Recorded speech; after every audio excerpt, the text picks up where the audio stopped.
Well, I'm going to look back on this and say it's cringe. Oh, hello everyone, how's it going? You appear to have caught me in a very particular moment. Yes, I have decided to do not a face reveal, and these, yes, you're probably going to ask, why am I wearing these suspiciously ominous, uh, sunglasses or whatever they are, or a mask? Well, you'll see, that's because, can't do a face reveal. Well, it's not yet. So, well, it's a bit too early, so I want to kind of leave you guys to get excited about something. That'd be my lovely face. So anyway, what's this video all about? Well, something different, to say the least. I decided to do a scary story about something in the real world.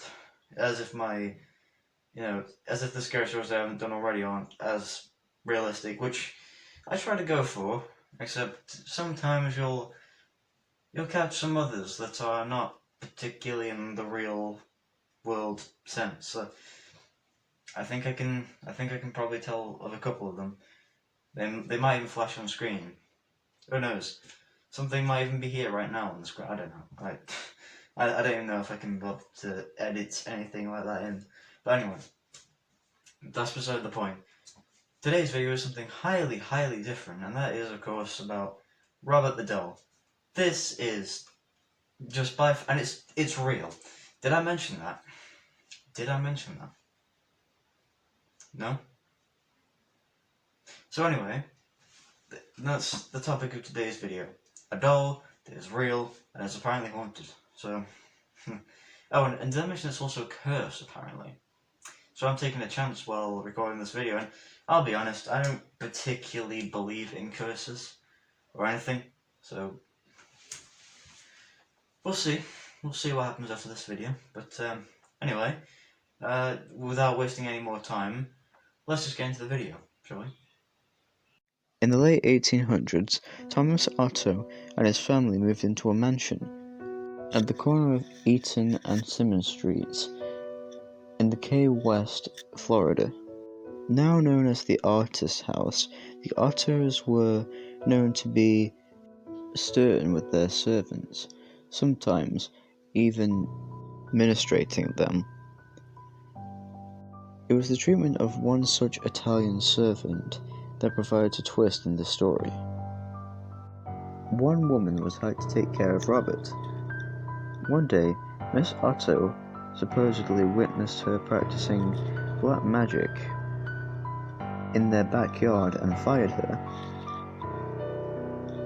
Before she left, the woman gave Robert a lifelike doll which stood 3 feet tall, had buttons for eyes, and believed to be Robert's, and was filled with straw. And perhaps what stands out even more is the fact that it had human hair. Dolls that resembled children were not unheard of during these times, but this one proved to be special. Robert renamed the doll after himself, and oftenly dressed him in his own clothes. Robert the doll became his trustworthy companion.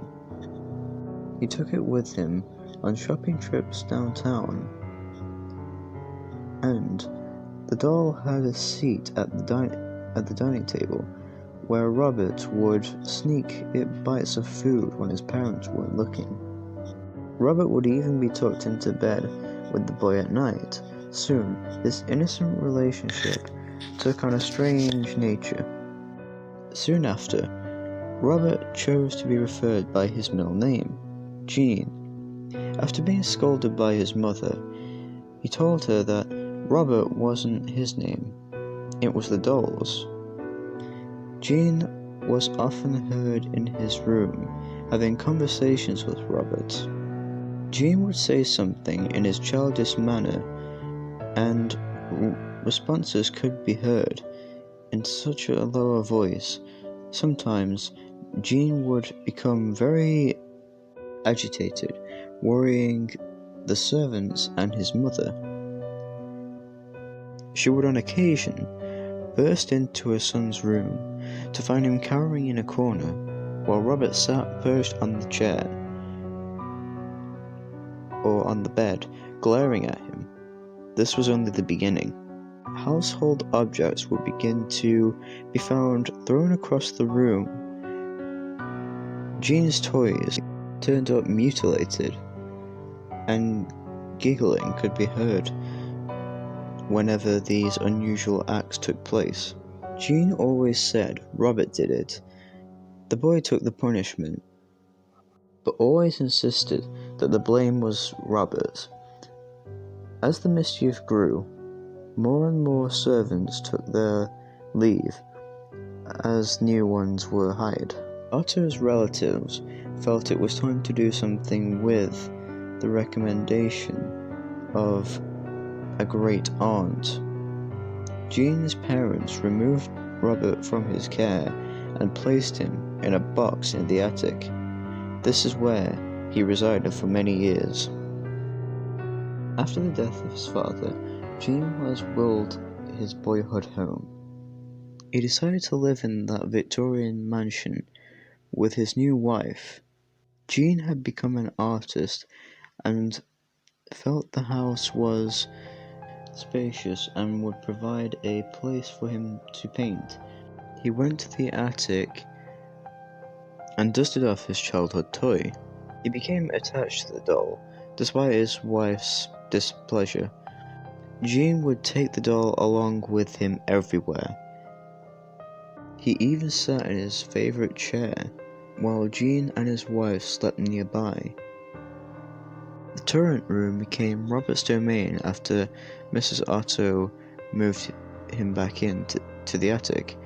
Their marriage slowly became sour until Mrs. Otto supposedly went insane and died of unknown reasons. Jean followed soon behind. Robert supposedly attacked people, sometimes looking at them in the attic. People who passed by claimed to hear the evil laughter coming from the turret room.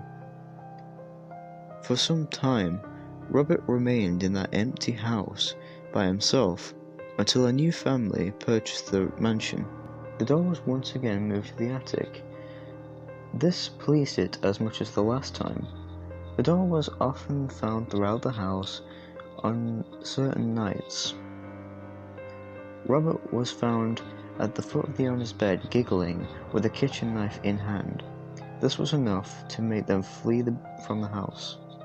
Robert was later moved to the East Martello Museum in Key West, where he sits perched in a glass box. Despite his living quarters, the doll is beloved to not give up his menacing ways. Visitors and employees claim they have seen the doll move.